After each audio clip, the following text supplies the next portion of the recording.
Okay, go on.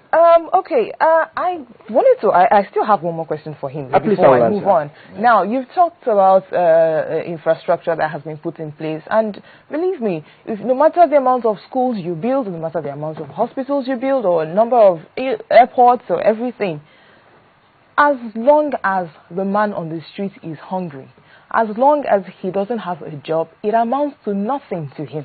So what have you done in terms of unemployment? What have you done to curb poverty in this Let me very quickly... Sorry, can I just add please, this? I've got a concerned Nigerian who is on Twitter who says if Akwa Ibom generates about 2 billion naira in IGR monthly, it shows production in Akwa Ibom is very poor. Maybe you might want to respond Yes, to that. I'll add that. Let me start from the discussion of the ordinary man being poor, hungry on the street. That is neither here nor there. One, let us start with the foundation.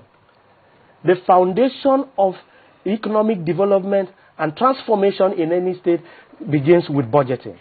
The governor of Akwa Ibom State initiated a budgeting principle supported by the State of Assembly that came up with an appropriation methodology that situates 80% of the resources of the state in capital projects and 20% ratio across board for 6 years.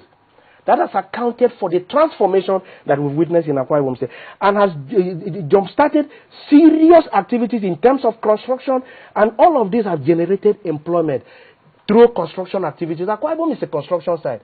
Millions of people are engaged and they are working, whether directly, indirectly, suppliers and so on. The state civil service is also employing.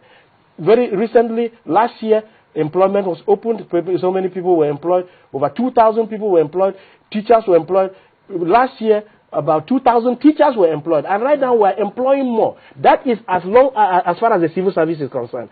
And then coming to the private sector, we've created a new destination. The governor has opened up the state, and companies are coming, people are coming, all major conferences in this country are now coming to Akwa Ibom State. It has become a major destination, and like the governor will say, Akwa Ibom has become a Gilgal of Nigeria, where Nigerians come to renew their faith and discuss the affairs of the country.